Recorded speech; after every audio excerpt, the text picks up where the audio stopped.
Since the day he left Alabama, all we've heard is that Nick Saban is retired, and it's going to stay that way. He hates the new college football, the NIL, the transfer portal, all of it. He's 74 years old. He's got a great life. He's on ESPN, and he makes a ton of money there. But yet, his odds on one major offshore book has moved Saban's odds in becoming the next LSU football coach from 75-1 to 2-1. Of course, odds don't always tell the whole story, but when they change that drastically, it means someone somewhere knows something, or at least they think they know something. It's certainly enough to warrant a discussion here, and we'll do just that with Zach Ewing this morning as we have our regular Friday pod a day early. That means Thursday is Friday, Friday is Thursday. I don't know. I'm confused. Friday is Saturday. What does it mean? Well, it means we have a show, and it also means that the Pick'em crew is here for our Week 11 best bets. Are we all in the black this late in the football season? That means you'll want to stick around to find out. Get your pencils out and pay attention to a special Thursday edition of the Dattitude podcast, which starts right now. If you're looking for the latest scoop and in-depth interviews on the Saints, the NFL, the Pelicans, LSU, along with the best bets of the week, then lucky you. Along with high-powered, in-the-know guests who cover our teams, Jim Derry brings plenty of Dattitude. And he'll always tell you the way it is, or at least the way he thinks it is.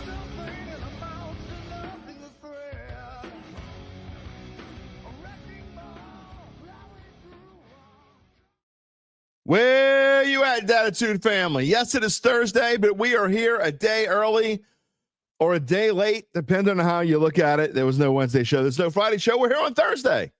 The Saints are on a bye, and we are going to enjoy a 4-day weekend in November. That's right.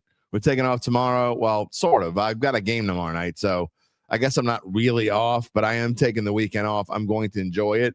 I am not doing any work Saturday or Sunday. I don't remember. I mean, I may do a short on the LSU, maybe a post-game reaction, but that won't take long. But for the most part, I am taking this weekend off.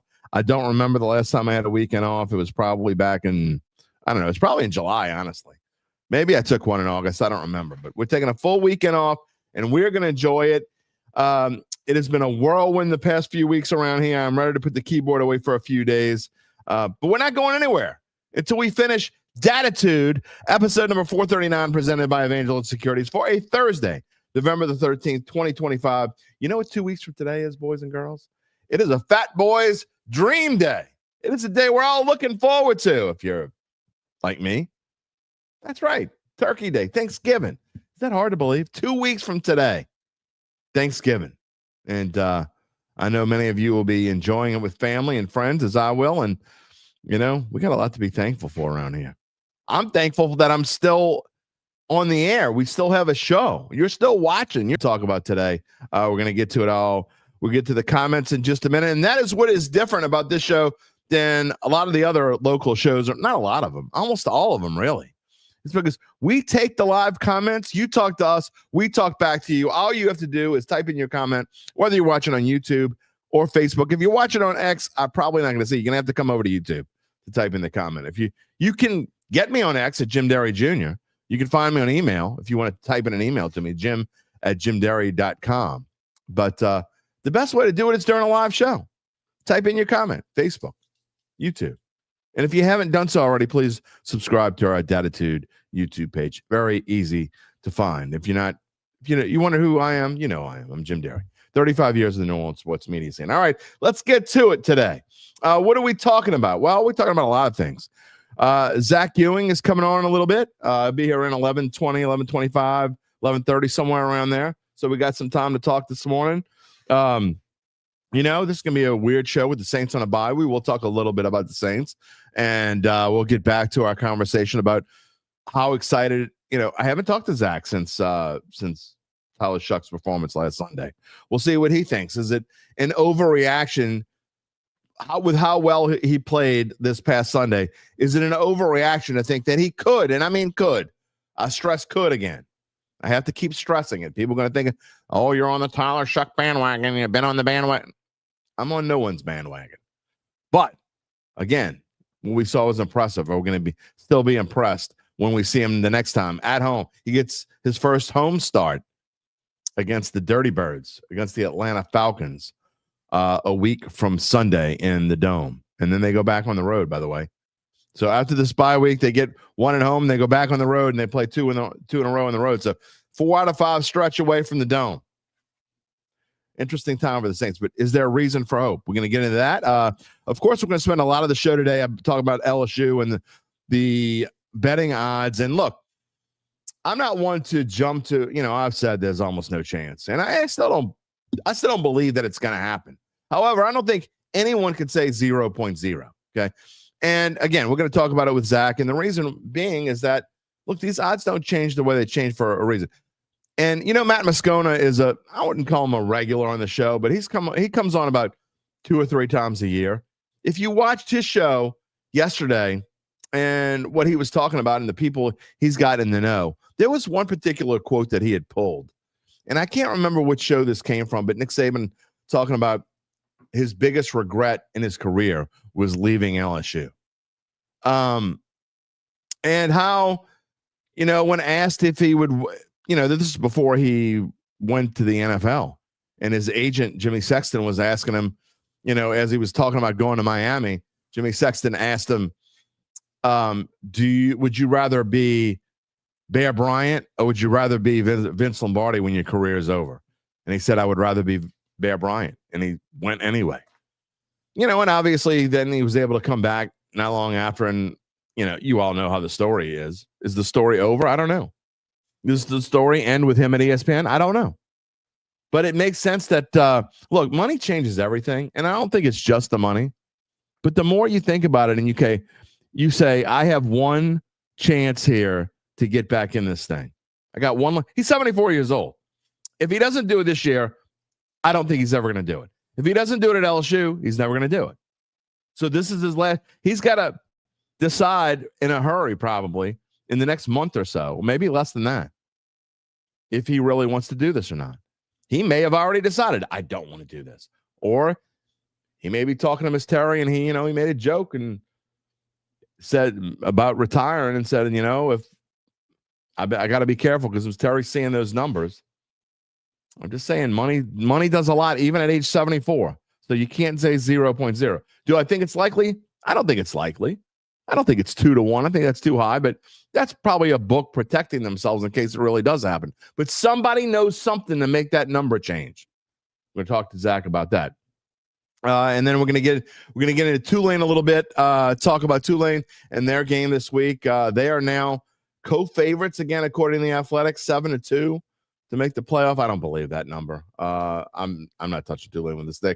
They still have to win out, which I'm really not 100% sure that's going to happen. And then not only that, they would have to win the American Championship game. I think South Florida's got to be the favorite.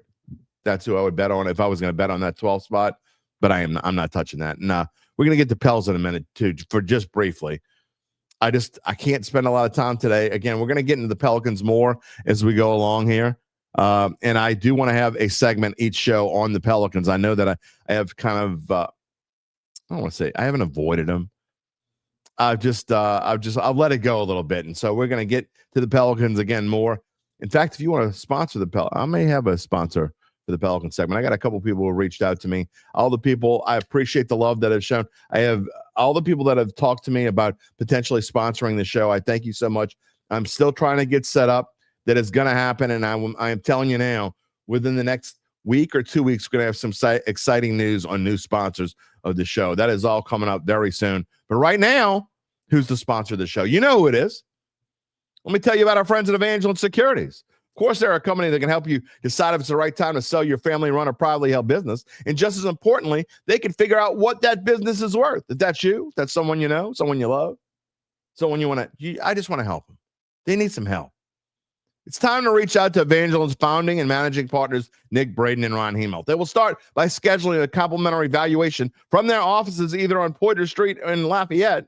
From there, you'll be well informed. Begin to make the decision on if you want to proceed. What happens after that? You're going to have to wait a little bit. We'll tell you. In the meantime, you can check them out at www.evangelinesecurities.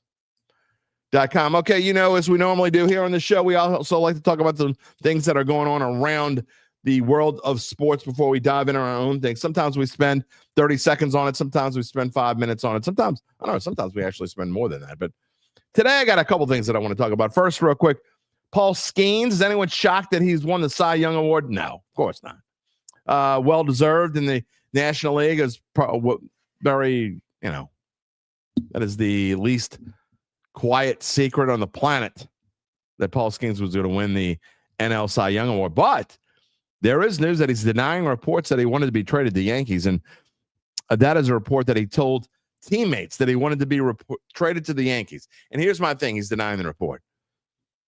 He would be an idiot if he didn't want to be traded to the Yankees. Who the hell wants to play for the Pirates? No offense, Pirates fans, but come on, man. You don't want to play for the Pirates. They stink. You think they're going to be getting good anytime soon? They don't do anything to make themselves good. Yeah, they drafted the right player in Paul Skeens, but they're not going to keep him. They're going to get rid of him. I don't know. We'll talk about that another time, probably. That's coming up. Plenty of time to talk about the MLB free agency as we go along here. And especially as we get, into January? That's probably, we'll be talking about football playoffs. It won't be the Saints. We're talking about the same NFL draft, probably. We'll be talking about, MLB free agency. It won't be long before that heats up again. It's like basketball takes no time off. Baseball doesn't take any time off either. It's crazy. Tarek Skubal wins the AL Cy Young Award. That's not a surprise either. A couple other things real quick. And I know a lot of y'all talked about this in the comments in Monday's show, and I never brought it up, but I don't know how many of y'all have YouTube TV out there. I do. It's getting old, man. It is hard to watch football without Disney/ESPN, and their dispute is getting old. But I will tell you this: I'm not caving. I'm not subscribing to. I'm not paying whatever the hell it is. It's like $40 fee to get ESPN Plus with Disney and all that. I gave that up a long time ago. I got to stop. I don't know about y'all, but I have too many of these outside things already. I mean, you think about how much money you spend. I've got Netflix. I've got Peacock. What else do we have? We've got Netflix and Peacock. And I think we have one other thing. Maybe Paramount. I don't know what it is. But anyway, the point is, we have Max and HBO. The point is, you just can't keep adding. Remember when they told you if you cut the cord, it was going to be cheaper? Yeah, that's a bunch of malarkey. That's horse hockey. I'm paying more now than I think I've ever paid for all this stuff combined. And I'm just not paying it anymore. So either they figure out something, or you know what? I really might cut the cord. I mean, I don't know how I would watch the sports that I want to watch. I guess I'd figure it out. But it's getting old, man. They need to figure it out soon, or nobody's going to get my money. I'm going to get rid of YouTube TV too, because honestly, mostly what I watch is sports. Not all sports, but I think I'll watch I do pay for YouTube Premium. I also pay for that. That's worth every cent, by the way. No offense. I mean, I don't want the YouTube people to get mad at me when I said I want to watch their ads. But to not have ads on YouTube for $13 a month, absolutely worth it. And I spend, not probably. I spend absolutely more time watching YouTube than I watch TV, sports even. That's where I get pretty much everything from. That's what I pay attention to. And then lastly, before I get to the comments and the Pelicans, you ever heard about A.J. Brown? A.J. Brown, the Philadelphia Eagles wide receiver, they're playing the Detroit Lions this week. He says, if y'all got me in fantasy, don't use me. Dude, come on. What is wrong with these people? These people get paid to play football. If you're under contract, you don't like your contract, too bad. You signed it.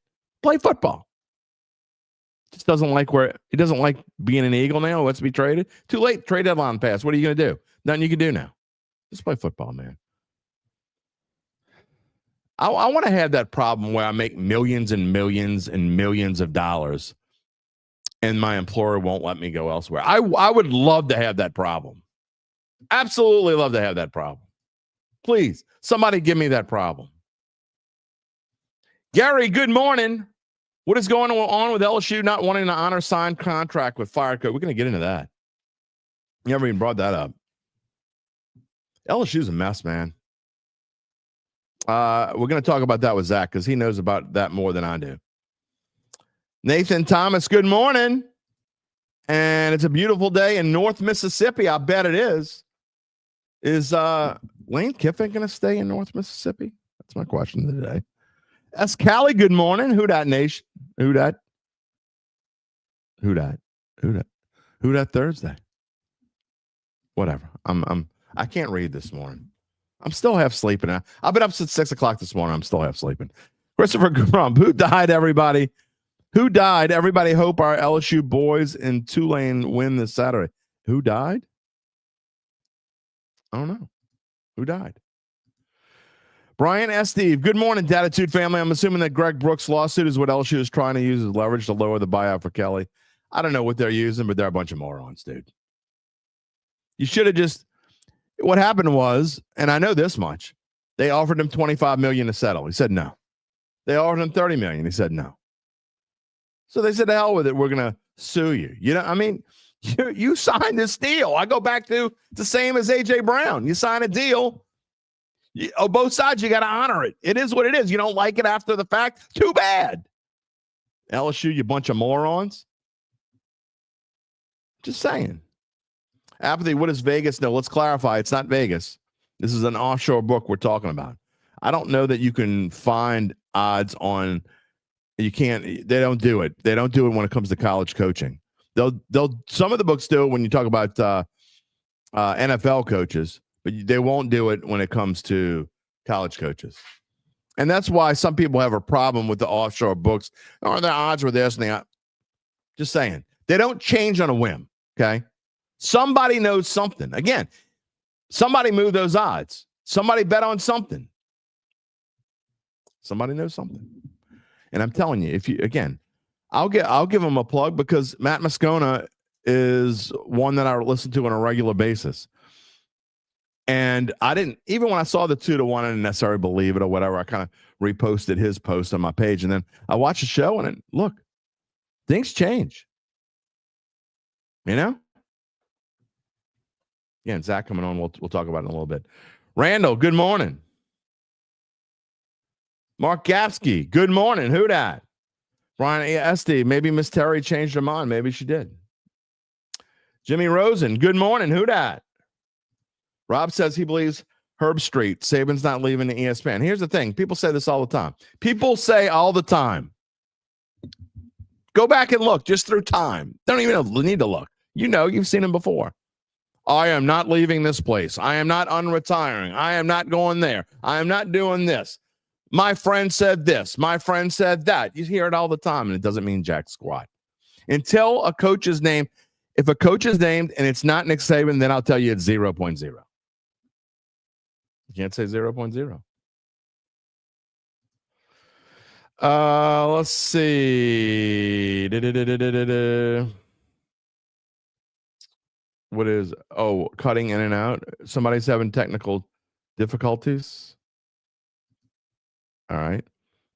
Gabe says it must have been a YouTube issue. It's all fine on our end. Sound is going in.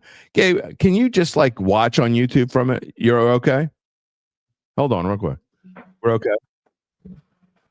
Yeah, it's fixed now. Okay. Well, how long did that last? How long? Only a few seconds. People found it fixed pretty quickly. So all right, cool. All good. All right, thank you. All right. Gabe, everybody's coming on a little later with our picks. What else we got here? Mallymouse says Nick Saban probably doesn't like the transfer portal in the new. Well, he said that he doesn't like anything about the new NCAA. So that's why I still tend to believe that he's not coming back. But football coaches all the time are football coaches. Okay.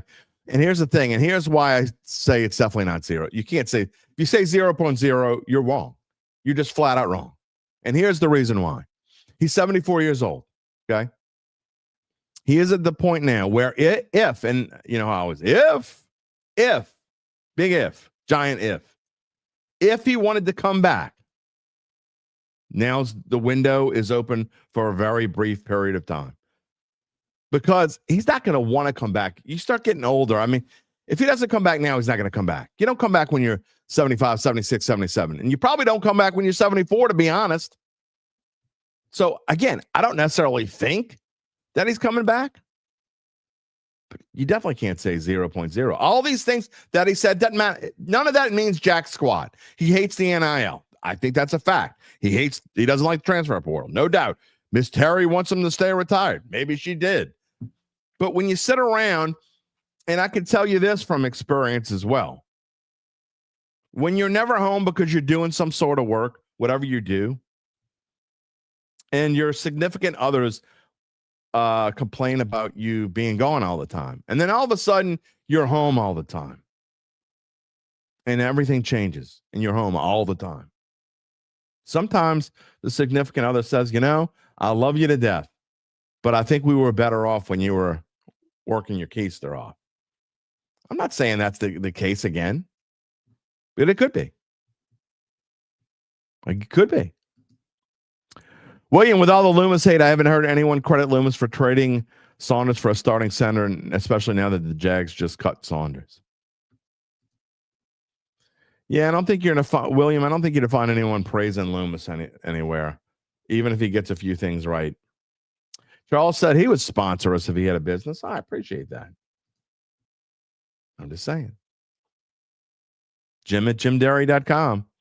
Reasonable rates. I'm telling you, we're going to have some announcements on sponsors. You want to get in early. I'm not kidding. It's going to be worth your while to get in touch with me. Kyle Sherman. The Saints will not win this week. They won't lose either, my friend. That is one thing. S. Callie is losing her stuff. She has YouTube TV. Enough is enough. I'm telling you. As Callie says, about to go to a VPN. I've thought about that. If you go to a VPN and you subscribe to, you can get the NBA League Pass, I think, and then you could watch the Pelicans if you live in the New Orleans area. That's a plus. That's a bonus. That's a bonus. Let's see. What else we got? Gots to get mine. Agree, Jim. Signed up for YouTube Premium and couldn't be happier. Not saying ridiculous. I'm telling you, that is the best deal out of all of them. You put all of them. You put ESPN, YouTube TV, Fubo, Hulu Plus, whatever the hell the difference is, Paramount Plus, Peacock. I'm just giving them all free plugs here. Whatever else you want to call it, Tubi, whatever. All of those things. Netflix. My favorite is YouTube Premium. $13 not to see an ad every 3 minutes. Again, as I'm about to monetize probably YouTube. Probably not a good idea to say that out loud, but I don't care. Charles says he only pays for Fubo and Peacock. And look, I've thought about going to Fubo because, they have all the sports stuff and they have the Pelicans on there that you got to pay an extra fee for that. But then when I started seeing all the things you got to pay an extra fee for, and actually it would cost me more to have Fubo than YouTube TV, I think I changed my mind. Kyle says that USA Today blasted LSU for the Kelly situation and flip-flopping on Osprey twice in 2 days. Well, a lot of people are blasting LSU. I blasted them as well. They should be blasted. It's ridiculous. Rainy Cajun, happy Thursday from chilly, rainy Seattle. Hello, all. Someone named Andrea and some of Derry is listening. Shouldn't you be working, dear? This is a first. Episode number 4. I want this marked down. Episode number 439. And my wife is listening to the show. It's a good thing I haven't talked about her this morning. Oh, wait. I did say something about sometimes people want you out of the house, huh? Oh, shit. Well, it happens. Hello, dear. Thanks for listening to the Dattitude podcast. Uvita, good morning. Rocky. Gruden to the G-men. What about Lane Kiffin to the G-men? I think he knows a little bit something about that quarterback. I still don't think Lane Kiffin is leaving Ole Miss. I still don't think he's leaving, but his ego is pretty big. He might want to go back to the NFL. I don't know what he's doing. I got to be honest. I'm trying not to let my bias, because I know people think he's going to LSU, Florida. Is he staying at Ole Miss? He's going to Giants. I'm trying not to let my bias, because anybody who's watched the show knows I do not want him to go to LSU. Gabe says Bet Online has him at minus 300 to go to Florida. Wow. Okay. I'm trying not to let my bias affect what I think is going to happen. Zach Ewing's in the green room. I'm going to get to him in just a minute. One Smoke says Nick Saban wasn't even happy about his birthday. He misses coaching. I mean, look, again, when you're talking about potential chance to come back, you got one shot. I mean, really, sure, he could come back when he's probably 82 and coach somewhere if he really wanted to. I'm just saying, realistic shot to coach a team that in the near future could go to the national championship game or go to the playoff at least. I mean, think about it. Just saying. Randall also says, of course, he misses coaching. He's the greatest college football coach ever. He would admit, who wouldn't want to miss that? And then Escali. Hello, wife. Yeah, I'm telling you, it's the first 439 episodes. She finally is watching and listening to the Dattitude podcast. I don't know what's going on. Maybe she's just making sure that I'm really working. Kyle Sherman also says the only good news on streaming services is that you can subscribe and cancel. Cost you, everybody, 1 month in price, but you can see a show or a sports event that you want to see for the price of a movie. Not if you subscribe to YouTube TV, which is like $83. All right.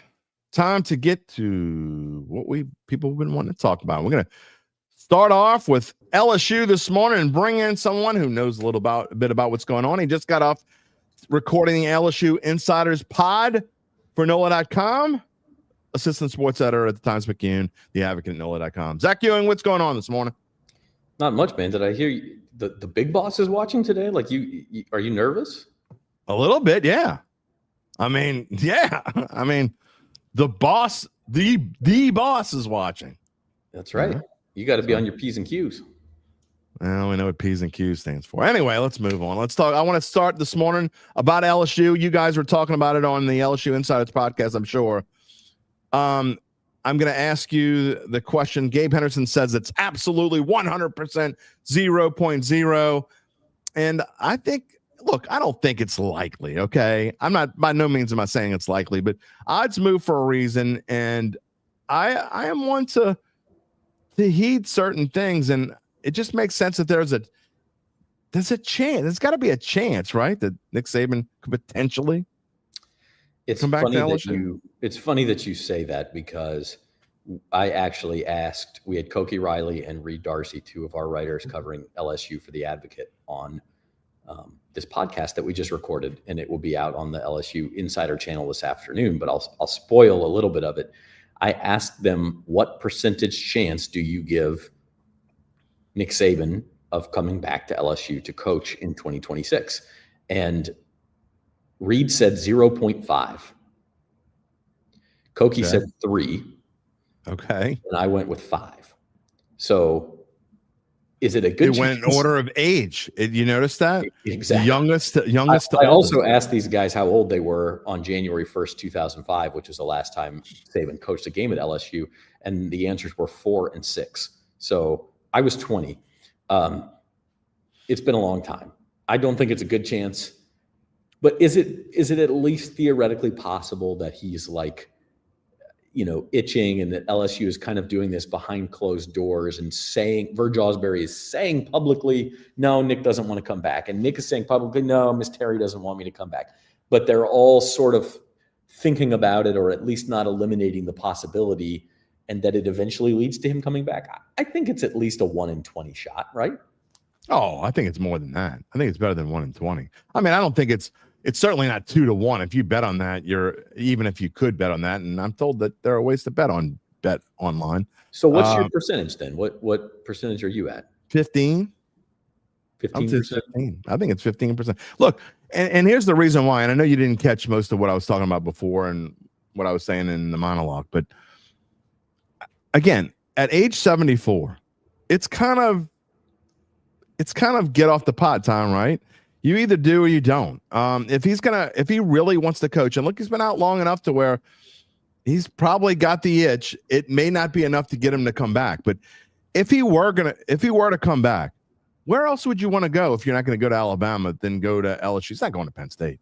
Oh, I have no doubt. I mean, he's not going anywhere else. It would either be LSU or nowhere. And yes. So I guess my point is, if he's going to do it, it's absolutely, in my opinion, now or never. And so you talk about a coach who coaches say, no, I'm not doing that. And wives say, no, he's never doing that. And friends believe that he's never doing that. It happens all the time. And then the next thing you know, well, maybe. And when you start flashing around this kind of money, and not that Nick Saban needs money, he's got as much of it as he could ever want, but a chance to go back and say, I won a national championship at LSU. I won 6 at Alabama, and I can go win one more with LSU and then ride off into the sunset. And I could be, some people think he's the GOAT. I don't know whether he is or not. I mean, him and Bear Bryant, completely different times. I don't know. Maybe he is. GOAT at 2 different schools if he did that, right? I mean, yeah. I mean, he's absolutely. So I just think that if he's going to do it now or never, and that's why, again, I don't think it's likely, but I seriously think that it's somewhere in the neighborhood of 15. If we find out next week that he's legitimately talking to LSU and not just, giving him a cursory glance, then we'll know it's higher than that. But I don't know. That's where I stand right now. He was talking to Verge Osbury and company at the Alabama LSU game last week. Now they could have just been, I mean, they could have been exchanging pleasantries, right? But they have at least spoken. It's not like they're not had contact. So I mean, I agree with you. I think it is what is 0.0 is Nick Saban going to coach anywhere but LSU.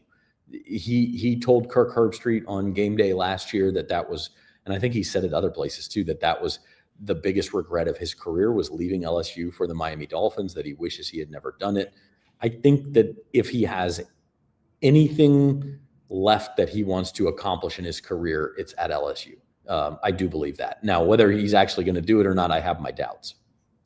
One Smoke says, I'd rather Lane Kiffin for 10 years than Saban 3 to 4 years. First of all, even if you did get Lane Kiffin ain't staying anywhere for 10 years. Lane Kiffin doesn't know how to stay anywhere for 10 years.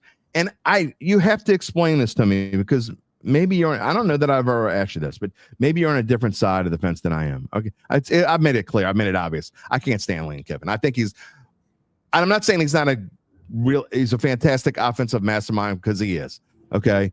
But I don't understand why everybody thinks that he is such a fantastic coach when he's never really done anything except win a national championship as an offensive coordinator at Alabama. Someone tell me why he would make such a great head coach. I mean, the answer is pretty easy. He's taken Ole Miss to the playoff, and he probably should have taken them previously. Like, that's something no coach has ever done before. That's not an easy thing to do. I mean, that's your answer. Like, the guy's obviously a good head coach. Jim, you can say that Lane Kiffin is not your preferred candidate, or that he's not. And that's what I'm saying. I'm trying to take my bias out of. But I'm trying to, because they clearly have a bias, but I'm trying to take you to sit here and say, what has he ever done as a head coach? That's too extreme. I mean, you're being silly. Okay, but he's when obviously accomplished as a head coach. When can the question that Janet Jackson asked, "What have you done for me lately?" Why is that more important than what he's done throughout his entire? Because obviously, what he's done lately is better than anything he's ever done. There's no question that what he's done at Ole Miss the past couple of years is better than anything he's ever done. But, okay, so before Ole Miss, he was a coach for 3 seasons, I think, at FAU, and won 2 conference titles. And before that, he was the offensive coordinator at Alabama and won 2 national championships. So we're going back 10 years now of nothing but success for the guy. So I don't know. I mean, like, you can say, oh, well, what about his tenure at USC or the Raiders? I mean, 10 years of success. That's a little much, isn't it? 10 years of success. Well, when was he the offensive coordinator at Alabama? It's going on 10 years ago. Yeah, but that's an offensive coordinator. I mean, but my point, that's what his job was at that time. No, I'm not disagreeing with that. If you're going to judge him for USC and Tennessee and the Raiders, you're going back. Yeah, he was the offensive coordinator at Alabama from 2014 to 2016. So 11 years worth of nothing but success for the guy. That doesn't, like, again, you can say he's not your preferred candidate, or you think he's overrated or whatever. To say he's not a successful coach, you're just shouting into the wind. I mean, that's just, I never said he wasn't a successful coach. That's not what I said. By the way, he in 2018 he went 5-7 at Florida Atlantic. So I wouldn't say that you were talking about 11 years worth of success. He won 2 conference titles in 3 years at Florida Atlantic. I mean, whoop-de-doo.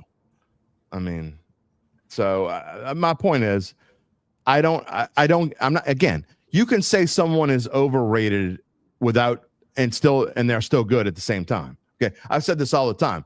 I think LeBron James is the most overrated player in NBA history. Doesn't mean I don't think he's one of the top 5 or 7 players to ever play in the league. Okay. So that's a whole different debate. But the point is that 2 things can be true, that he can be overrated and he can still be a really good coach. And I just don't understand and I'm not saying everyone. There are a lot of LSU fans that I think feel the same way that I do. But I don't understand the absolute love. Like, he's the end all. We've got to get Lane Kiffin. He's clearly number 1 on target list. I don't that's what I don't understand. I mean, and that's fine. He doesn't have to be number 1. I guess my question would be, if Saban is not realistic, who is your number 1? Realistically. Man, well, I mean, I made it clear who my number 1 was, but it's almost certainly not going to happen. Lanning is my number 1. Well, yeah, okay. Realistically, number 1. I mean, look, if they're going to go and get someone, and this is, I don't want to make this sound contradictory. I think that this team needs to go young. Okay. I think that, and I'm not saying Lane 50 is old, because Lord knows I'm 57. I mean, you don't even think 50 is old, because, you're not too far away from that number yourself, but I mean, far enough away. But I want LSU to go young. And I think what Duncan said to me rings absolute true when he talks about John Summerall and says, if you don't go get John Summerall, you're going to be playing against him, because what I've seen him do the last, 4 to 5 years leads me to believe. And again, you're going on a limb. You don't have to pay him as much money as you have to pay Lane Kiffin. It's not nearly as much a financial situation, but I just think John Summerall coming up, it is ready to go to take the next step in the ranks. And that's that would be my next choice after Dan Lanning, probably. And that's fine. I mean, John Summerall may be a really good coach. John Summerall's accomplished much less than Lane Kiffin in his career, so you're going out on more of a limb. I also think John Summerall's going to Auburn, but that's maybe neither here nor there.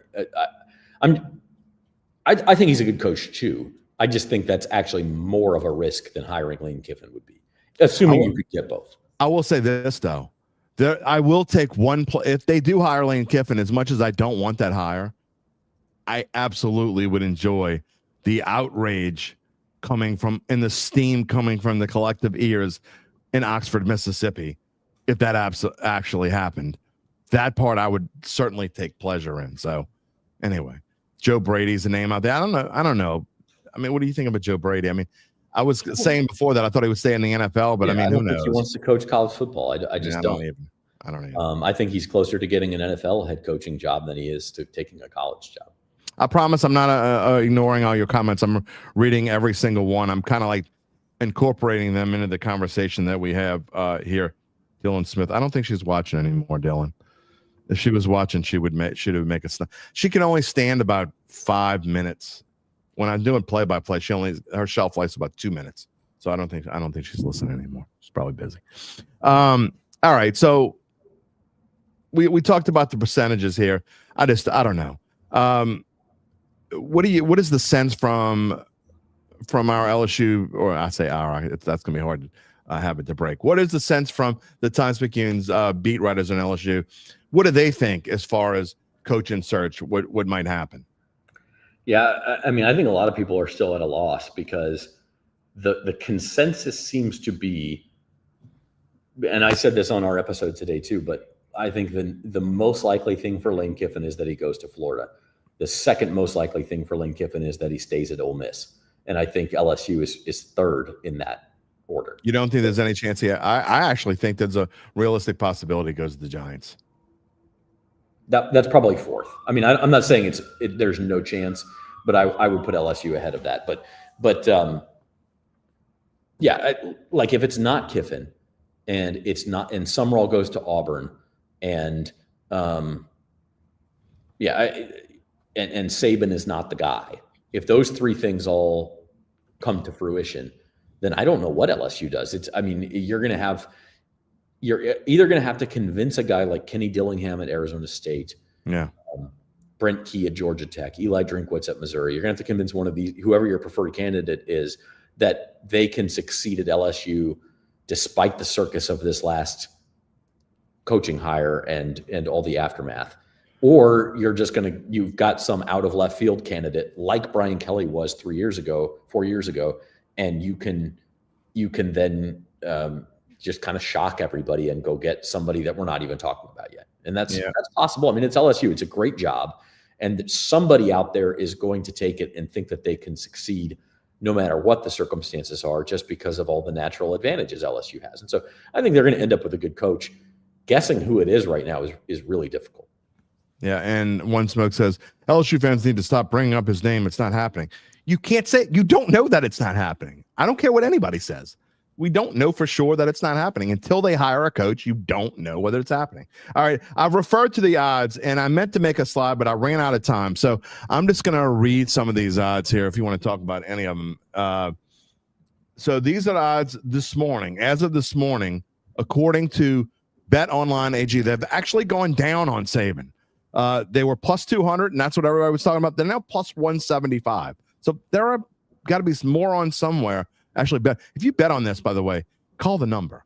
If you're betting any amount of money on plus 175 for Nick Saban to be the next head coach at LSU, call the number.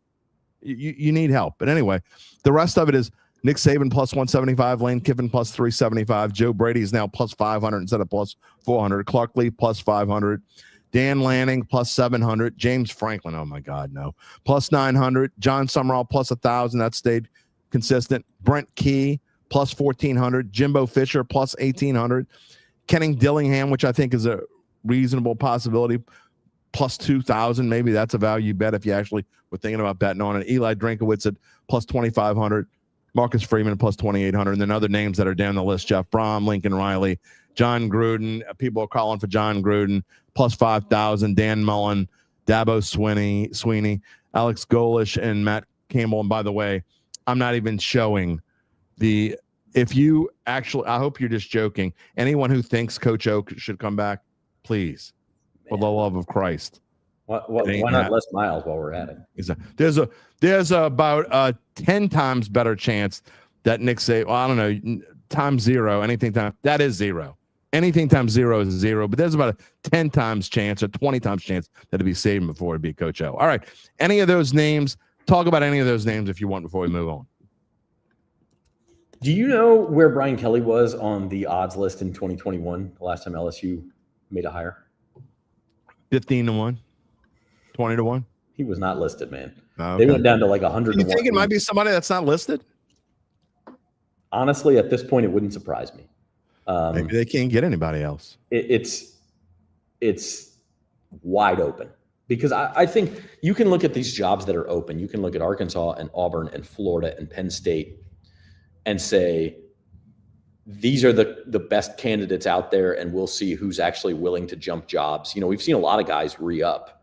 Matt Rule signed an extension at Nebraska. Yep. Kurt Signetti at Indiana. Sounds like Jeff Brom is going to sign one at Louisville. Like, we've seen a lot of people decide, which I sort of predicted, thinking that a lot of these coaches who are in Power 5 jobs and in a good situation are not going to leave, because why would you go somewhere you could be fired after 2 bad seasons when you're already at a place where you have a little more security, you already have the NIL thing rolling.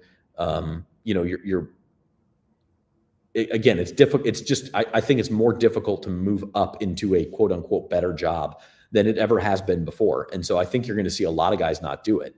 And so because of that, we'll see Florida and Penn State and Arkansas hire from this pool of coaches who may be willing to jump. To me, LSU is almost a separate track. And maybe that means Saban. That's why I'm leaving it open at 5%. Maybe they have a guy that they think can come in that wouldn't go anywhere else. Maybe they have a guy coaching in the NFL right now, a Joe Brady, a Kelvin Shepard, somebody who wouldn't come back to college except for LSU. That's all possible, but I think there's a realistic possibility. It's just not on anyone's radar right now. I don't know. I actually think that and look, if the field was 20-1, I could make that bet. I would absolutely make a 20-1 bet on the field, because I certainly think you're right. I mean, that's that's a possibility it's in the field. All right, time to move on and talk about LSU. And their focus this week has got to be on Arkansas. And some people might say they're 5-4. What does it matter? But I still think that you can have a semi-feel-good finish to this season. Look, if they can find a way to win out, and I'm not saying they have a great chance to win out.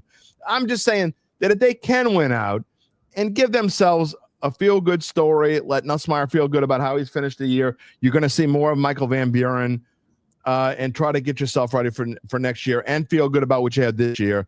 I think this is actually a big week. This line is so strange. I wouldn't touch it with a stick. It wouldn't shock me if LSU lost and just played terrible and they're going to go the other way. And it wouldn't shock me if they won by 30 because I just don't know what LSU team's going to show up this weekend. I agree. I think if you are betting this game, you should be looking at like alt spreads, because Arkansas could win this game straight up. Why not just bet Arkansas on the money line? If LSU comes in motivated and, like they want to go win their final home SEC game, maybe they could win by 3 touchdowns. I think you put in some alt spreads and you say, okay, whichever way you're leaning, you shouldn't just bet the -6. You should be betting minus 11.5, or you should be betting the money line for Arkansas, whichever way you're leaning. I absolutely agree. I think that's a great idea. Gabe, you want to look up and see what maybe if there might not even be any outlines, but if there is an outline for, let's just say it's +6, let's double it. Let's say plus 11.5 or plus something along those lines, what the number might be.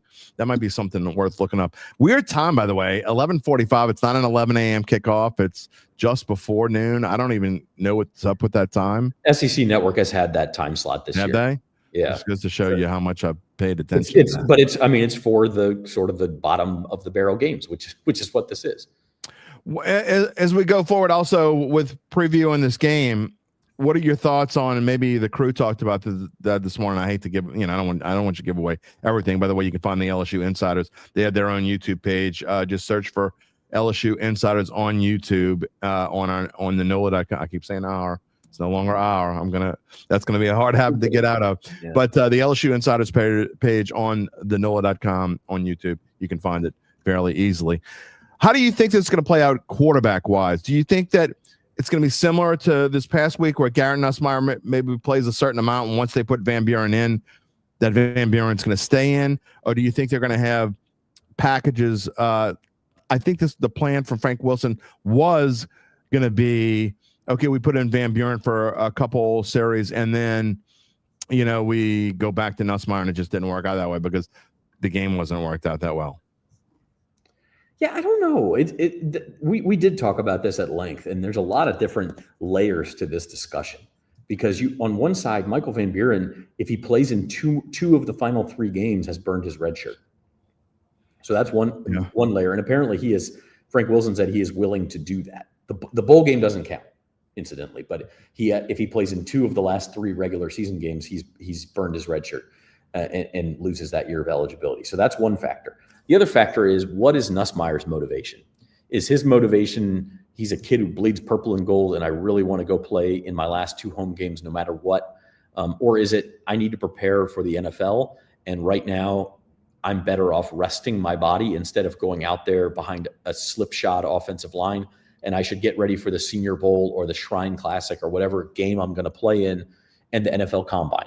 And so you have and then you have Frank Wilson who's going, well, what's my best chance to win games and maybe put together a resume to go be a head coach somewhere again? So you have all of these different motivations and factors, and I don't know how they play it. It sounds like Nuss is going to start. Maybe that's just a nod to like, hey, you get to go out there and get the cheers from the crowd. I don't think. And then you're going to, you're only going to play a couple of series, and then it's going to be Van Buren. I don't know. That's why you don't think how the game goes dictates how. I mean, look, if they're winning 14-0 in the middle of the second quarter or whatever, or you're winning by 2 touchdowns, do you really think they're going to pull them? I just don't know. I think it's possible. Yeah. Like, is winning that important to them that they want, or is it just giving Nuss a chance? Like, that to me is why, even though this game is kind of meaningless in the standings and everything, and who cares if LSU is going to a bowl game? Like, seriously, who cares? I think it is worth watching just to see what they do. Yeah. No. Okay. Fair enough. I actually think that he's going to. I think it's going to be unless the game stinks and it goes. Where we're saying it wouldn't shock, and we both think this. If it wouldn't shock us if Arkansas won the game straight up, I think that unless it goes that way, where Arkansas is winning or it's a tight game or whatever, I think you're going to see. I think you're going to see him play. And people are asking, why would he play? Sort of asking why would he want to? Why would you want to play? Why get yourself right? Garrett Nussmeier is a tough SOB. He wants to play. He's going to play. Unless they tell him he can't play, he's going to play. And maybe they will tell him he can't play. So that's a possibility. But I can tell you right now, if it's up to Garrett Nussmeier, he ain't coming out in any of these games. So that's just my opinion on what might happen. Probably not. But it may get to the point where he's got somebody around him saying, again, the injury situation has been mysterious all year. Maybe he's fine. But if he's got some sort of nagging injury, or they just fear that he could get another one again behind this offensive line, does that mean that somebody around him is going to say, Nuss, you got to sit out, man. Like enough's enough. Maybe next week or the week after against Oklahoma. Before I move on and we make our picks for this game, because I want to talk briefly about Tulane and then talk about the Saints. But I'm going to say this. Again, I'm not showing these comments, but the hate for Nussmeier is mind-boggling. I mean, he's still going to get drafted because he's got connections, basically. Are you out of your mind? He's going to get drafted because he's a good quarterback. I think he's going to play in the NFL. We'll see if he starts one day or not. But anyway, Gabe Henderson says that outlines DraftKings only lets you get Arkansas at -6.5 is the furthest you can go.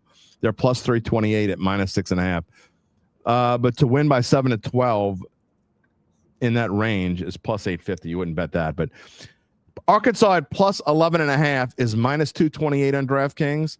LSU -11.5 is plus 167 on DraftKings. So I don't know if that's enough to make me I would probably just, if you're going to bet on LSU, I'd probably just stay with the -6. That's not enough to make me go on an outline there. So anyway, we'll see. All right, let's get to our picks, and then you can tell us what you think about some of these outlines, Zach, because I'll just let you tell the people. By the way, if you want to go out there and make your picks, now's the time to make your pick on LSU this week. What do you got? I guess I am not interested in the alt lines because I've got LSU by 7, which is pretty close to what the line is. When I'm really not sure on a game, that's one of my tendencies is to just look at the line and say, okay, well, this is what people are thinking, or this is what the money is saying. And I think that's about right. Like Arkansas has allowed less than 30 points twice all season. Once against Alabama A&M and once against Arkansas State, their first 2 games of the season. Other than that, they've allowed at least 31 points in every game. On the other hand, LSU has not scored more than 24, I think, against anybody except for Southeastern. So you kind of have this immovable object, unstoppable force, or the inverse of that. I don't know how that's going to play out necessarily, but I do think that this is a spot for LSU, no matter who plays quarterback, to let out some frustrations on offense. I think they'll score some points. I worry a little bit about motivation on the defensive side, especially against a Bobby Petrino offense, eye candy, misdirection, Taylor Green running all over the place. How are they going to be? And so I think it does turn into a little bit of a shootout, and I just want LSU at home. Yeah, interesting. I guess that's true. I will say this: Arkansas is probably closer to Southeastern than they are to Alabama. Defensively, you mean? Yeah, defensively. Not overall, but defensively. No, not overall, but defensively. Yeah, and by the way, one of our listeners, and I had to go look this up, one of our listeners / viewers is saying you get tickets for $5 on StubHub. I'm not sure those are real tickets because when I went to look, yes, that is in there, but the next that's like one listing. The next one is $65. I saw. I'm not sure that's real. I'm not sure that's real or not. There's pretty cheap tickets out there.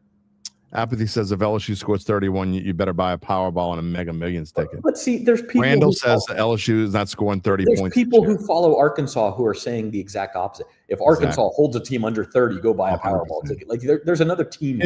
It's you know as well as I do, Zach. When you're home, LSU fans, I'm sorry that y'all going to take this the wrong way when I say this, because I really don't care that you take it the wrong way. LSU fans are the absolute worst fans on planet Earth. They just are. The sky is falling, Chicken Little. They stink. Arkansas 24, LSU 13. Get out of here, man. Come on. It's more likely that one team scores 37 than both teams combined for 37. We're Arsenal fans are the worst, Gabe says. Maybe. I'm talking about in college football, maybe. Charles Manga says LSU 21-20. All right, it's time for my pick. I think LSU is going to – I'm probably being semi-nice when I say 36-23. I really don't know if Arkansas has been scoring, so I'm trying to give them a little bit benefit of the doubt.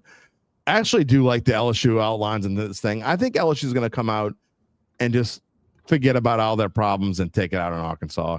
Because, frankly, Arkansas is terrible.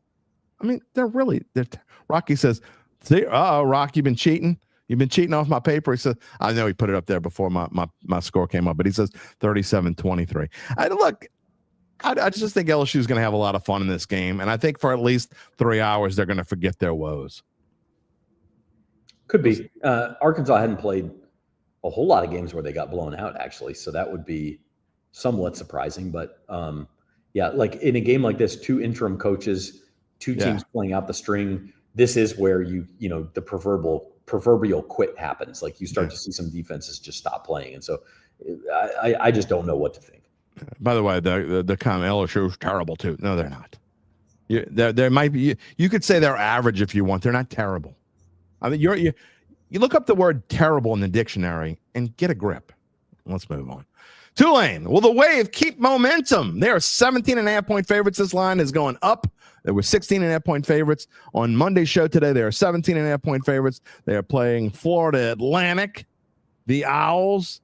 And I don't know what to think. Even though they won big last week, Zach, I still don't know what to think of this Tulane team. They stunk it up for a few weeks, and now they win big over Memphis on the road. They had to hold on to win it, and now they're 17.5-point favorites. Had they not won that game against Memphis, this is probably more like 10.5, 11.5. I don't know what to think. Yeah, the spread seems really big, and FAU is not a good team. Lane Kiffin ain't walking through that door for the Owls, but I had to throw that in there. But I don't – they're not a good team, but you're right. Like, where is Tulane at? Tulane still has technically a chance at the playoffs. I think they need to win out, and both South Florida and Memphis would have, South Florida and North Texas would have to lose each, and then Tulane would get into the American Championship game. Then they could, they could win that conference and still get into the playoffs. So they still have a lot to play for. You add in the Summerall factor, lots of rumors connecting Summerall with Auburn. He still seems like they're playing pretty hard. I don't know, man. This is a volatile team. So that is a lot of points. That is a lot of points. But look, we're going to find out a lot about, I say this almost every week, but you do find out a lot about Tulane against a lesser opponent, but they have not played lesser opponents well. I just don't know if they're going to play this one well. I mean, all year they played lesser opponents. Like they're equal almost. Yeah, they're a little bit playing up or down to your level of competition. So I wouldn't be surprised if we saw that. It's a weird spot after the Memphis game, but again, motivation should still be there. They still have, it's not a real wide path, but it's still a path. They have more of a path to the playoff than LSU does. I'll say that. According to The Athletic, and this, I know this is not where we usually get our odds, but I was just reading through it. I did not go look up the odds on DraftKings this morning. I was just going by my Athletic newsletter. USF and Tulane are 7-2. James Madison and North Texas are each 8-1. Again, that is according to The Athletic. So take that for what you will.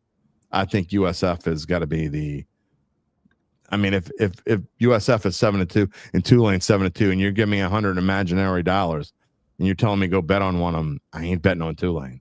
Just saying. Yeah, that's so many points, man. Not at that number. I mean, if you give me a different number, then maybe I'd bet on Tulane. All right, going into our picks, Tulane, Florida Atlantic. You've already kind of alluded to what your pick is. What do you have this week? Yeah, I'm taking the Green Wave, but I don't think they ever touch that number. 17.5, too many. So they'll take care of business. Their defense has been very hit or miss. Might be a shootout for a little bit, but they'll pull away. Florida Atlantic's going to score 28 points. 38-28, by the way. If you can't see it, Zach says 38-28. That's a lot of points for Florida Atlantic. It is. What's the over-under? The over-under is 63.5. Yeah, so I'm going over, but not by a ton. All right. Ron says 31-19 on LSU. Sean says 34-17 on Tulane. Ron also says Tulane 38-13. I say, what do I say? I forgot what I said. 44-23. I did look another game. I'm not going to bet on this. So I guess I've got it slightly over. I've looked at what Florida Atlantic's been doing. This is a similar score to what they did against Memphis. Memphis scored a few more points than that. That's about how many Florida Atlantic scored. I think it's going to be a similar kind of game.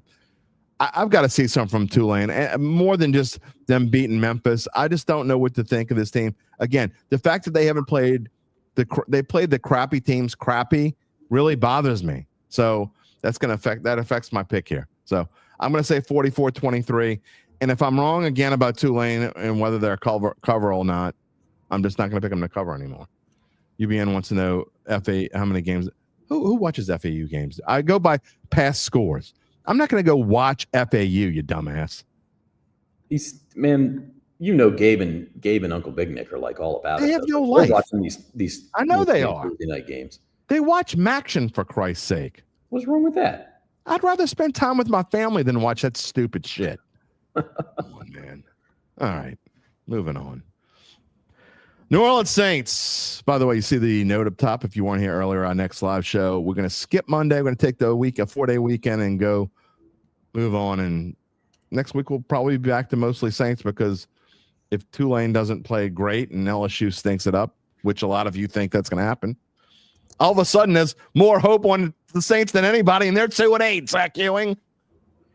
Isn't that crazy how things work? It really is.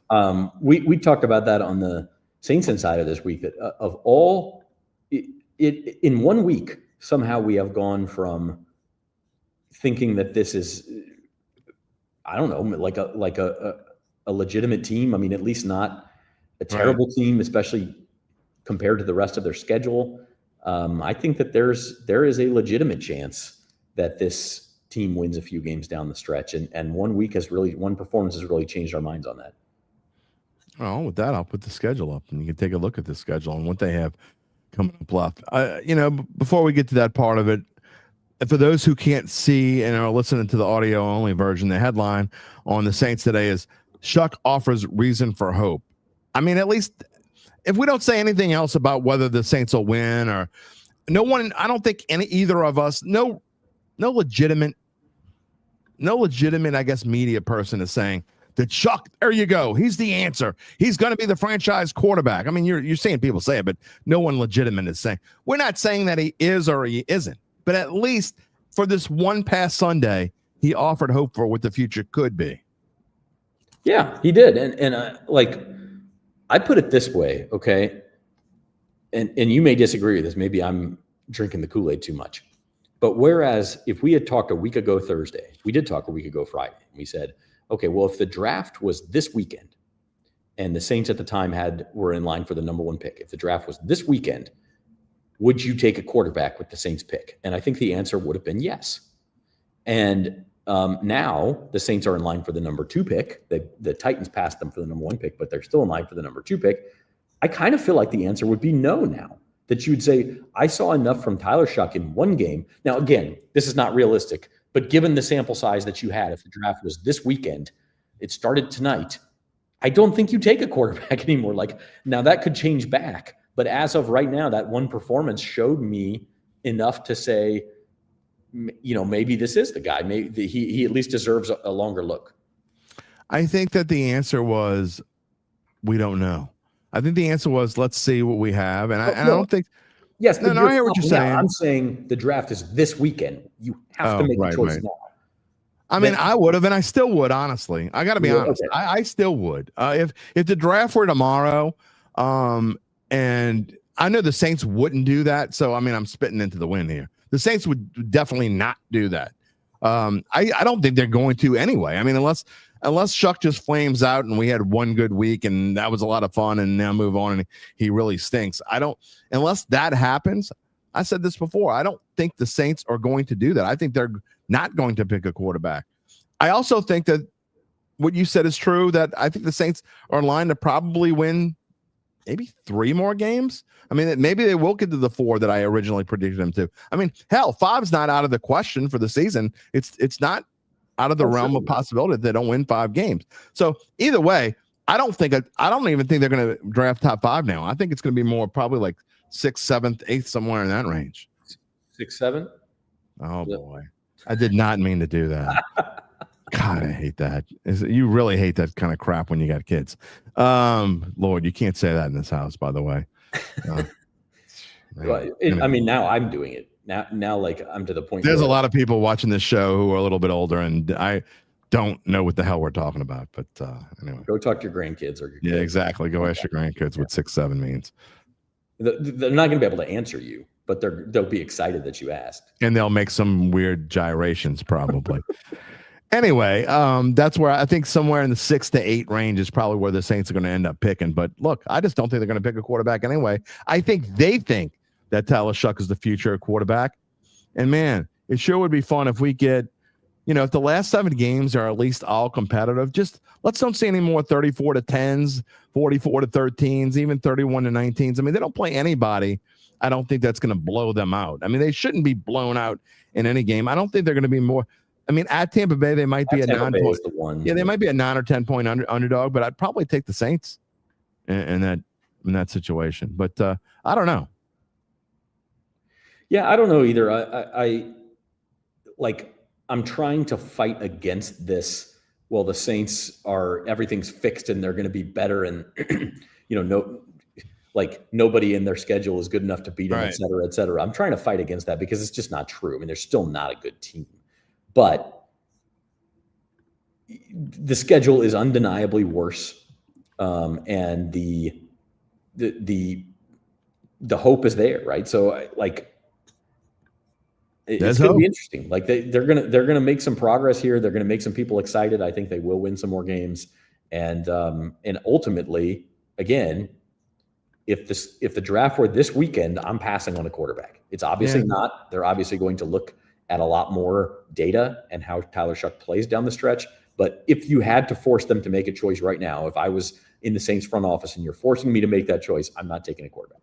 For the first time, I'm going to probably say, well, I mean, I understand it, and I guess it's a valid point. I mean, I probably wouldn't have even agreed with that until now. I mean, but you have to say that I said this on Monday's show. There were things that he did. I said, okay. I watched him, and I never once said that about the other quarterback. I'm not going to be, because I don't want to be mean to him, so I'm not going to just throw his name out there. But I just don't. I never once said that about the former quarterback. That okay, this could be the future of this team. I said that probably 3 times Sunday. I'm like, that's something that I haven't seen in a while. And his ability to throw on the run, on the move. I won't say on the run. His ability to throw on the move. His ability to feel. He definitely felt the pocket. His pocket presence was absolutely better, and I thought his vision was better. So again, it's one game. I'm not getting fired up over one game. I need to see a much larger sample size. It wouldn't be fair to anyone just because he's played 2 games and now what you've seen.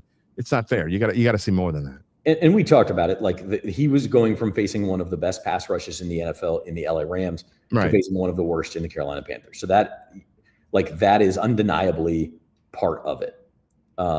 However, it was good. It was something, like you said, we hadn't seen that from Rattler. And I encourage everybody to go look at Mark Schlereth's podcast from this week. I can't remember what it's called, but he was talking about Tyler Shuck. He's one of the few national guys I've seen talk about it. And he was talking specifically about Tyler's ability to climb the pocket. And so many young quarterbacks, absolutely. Yeah, you will see when they feel pressure, they back away and they turn, right? And they circle back. And that's what Spencer Rattler does. And sometimes he was actually. So Nussmeier do that last week. Yeah. I mean, a lot of young quarterbacks do. And part of it is because shotgun is so prolific. I'm going to sound like old man yelling at cloud. I'm going to play your role, but like part of it, I don't really mean it like this. I'm just explaining why that is. Get off that line. Because so many quarterbacks grow up in shotgun now that they're used to having that space on their sides. And so they'll either turn to the side or they'll actually turn all the way behind them. And some of them are really good at it too. Like you see Caleb Williams make plays like that. You see Patrick Mahomes make plays like that. Baker Mayfield can do that. Some guys, Spencer Rattler at times did it. But the more traditional way to be successful in the NFL is to step up in the pocket, make those guys turn their bodies and change direction to come get you. And then you have the ability, the advantage of that is you never take your eyes off of your receivers. And that's what we saw from Tyler Shuck. And I think the fact that he can do that as a rookie is really encouraging. Oh, I agree. And by the way, technically, just to be correct, a technical correction, it's actually the pistol these days, most of the time, not always, because the shotgun is 7 yards behind center. The pistol is 5, and most of them play out of a pistol. Fair enough. I mean, but the concept is the same. The concept is exactly the same, but we like to be technical on this show. By the way, Randall, he would trade our picks, the stockpile picks. The Saints aren't going to. It's not in their MO to do it. They're not going to do it. The Saints aren't a quarterback away. Well, they're not an offensive lineman or a wide receiver or a defensive back or whatever else away either. But that's the argument to do it, though, is if you need all this stuff. I'm not disagreeing with the argument. I'm just saying it's not in the Saints. They can't. Right. I don't think they can do it. I don't think they have it in them to do it. No, you're right. That's not the way that they operate. One Smoke says he doesn't see Mickey taking a quarterback top 5 and take a quarterback in the second round. Mickey is. This is not me saying this. This is One Smoke saying Mickey's an idiot, but he's smarter than that. I don't think they're not doing it just because they're too stubborn to admit they might be wrong. I don't think they wouldn't do it because they just drafted one with the 40th pick. I don't think that has anything to do with it. I guess. No, I mean, if they needed to, they would do it. But I do think they believe in Tyler Shuck. I mean, we've had some intel. Jeff Duncan said this on the Saints Insider that Tyler Shuck was their choice. I mean, I know we've had that discussion on this show before. Yeah. Would they have, did they miss the opportunity to trade up for Jackson Dart? Tyler Shuck was their choice. I don't know about Cam Ward at number 1, but that was obviously never realistic anyway. Shuck is the guy they wanted. They waited to get him. Maybe they reached a little bit, but I'd say so far so good. Very, very early so far, but wow. he's showed even if he turns out to be the franchise quarterback again, long way to go. There's zero question they still drafted him way too early. I don't care what anyone says. They could have got him much later than that. I don't know about much later. They were going to have to trade up with their other picks to get him. I don't think he was last to 72, which was 71. I think their next pick. I don't think that's true, but maybe you're right. It wouldn't be the first time you were right and I was wrong. I mean, we don't know. We don't know for sure, but I do believe that other teams. Well, and look, I know Jeff's been saying that, and he said that from the night of the draft. He said that. I still, to this day, and we'll never know the real answer, I still don't believe that they didn't want Jackson Dart over Shuck. I don't believe it. I think the Giants sniped them. I think the Giants jumped ahead of the chance of them jumping ahead to get Dart. And again, just 2 games, and I like what I see from Shuck. I really don't. I mean, you don't think he's right? No, I don't think you're right. Oh, you don't think I'm right? I truly believe. Now, maybe it was 50-50. They liked both guys or whatever, and it was just a matter of we don't have to give up draft capital to go get Dart. But I don't believe that Dart was so far and away their guy that you can say the Giants sniped him. I don't believe that. Maybe it was 6-7. 6 and 7. All right. I have no idea. All right, Nancy, you got me. That crap's going to be stuck in my head. I got to do a game tonight. I'll be doing that tonight. It's second and either 6 or 7. Oh God, I didn't just say that out loud. The kids will love you, though. Yeah, they'll love something. All right, next week we'll be back to making predictions as the New Orleans Saints are home for just one time. They on the road 2 weeks, bye week, at home on the road 2 weeks again. Just one time in 7 weeks, the Saints are at home. That's very odd, and we will be talking about that game as the hated Dirty Birds are coming to town. See you next Friday. All right, see you then. Zach Ewing, everybody. I don't know. I know. It's like Earl says they want a dart. I mean, I guess in the grand scheme of things, we could say, how do we know? Valid point. But I mean, I guess Jeff Duncan would know before any of us would know. He gets that just because they tell him that, though. I don't know that I believe that. I have a hard time believing it.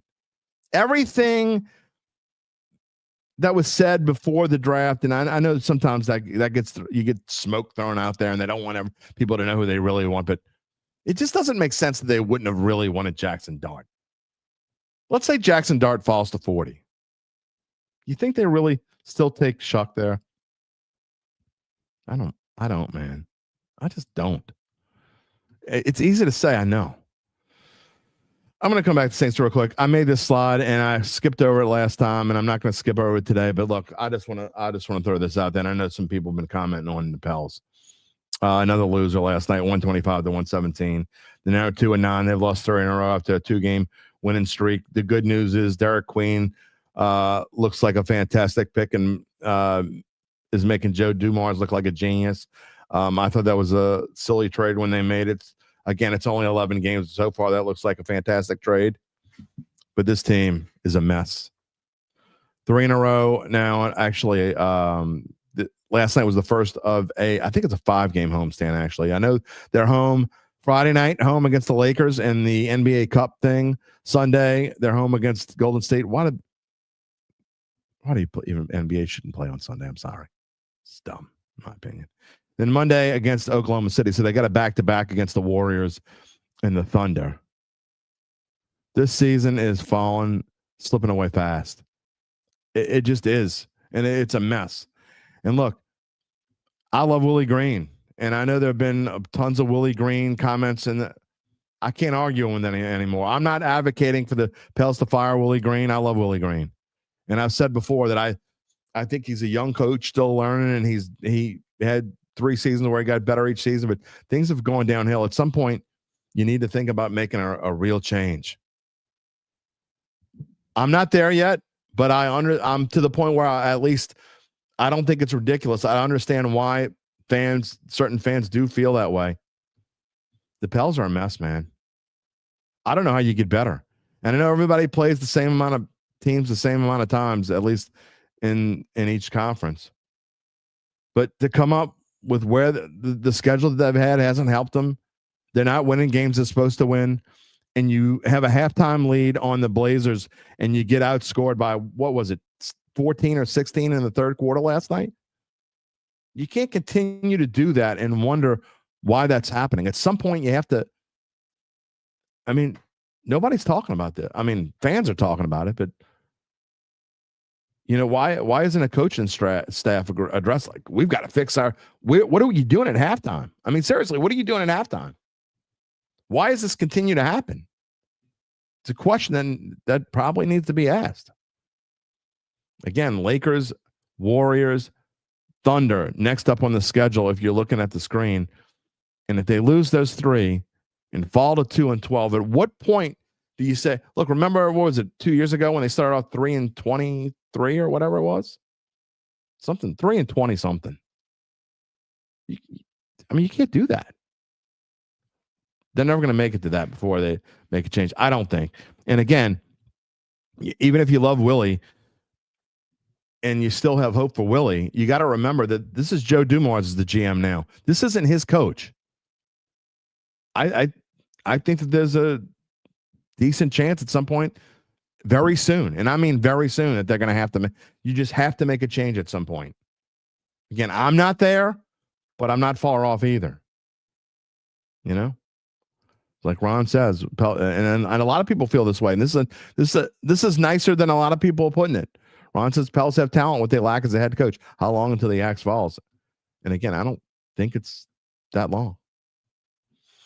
Sean, I'm going to get to your comment in a minute, and I'll tell you why. Because it's time for that time of the week where we all get to the pick'em. We do the pick'em. And by the way, just a heads up, I've got Gabe's numbers wrong. Gabe was 3-0, and he's way more than +8. So he'll be way higher than +3.5. I don't know what, probably like +20 something. +20 something, yeah. So we'll figure that out for next week, and I will fix that. Hey, Right. But anyway, +1.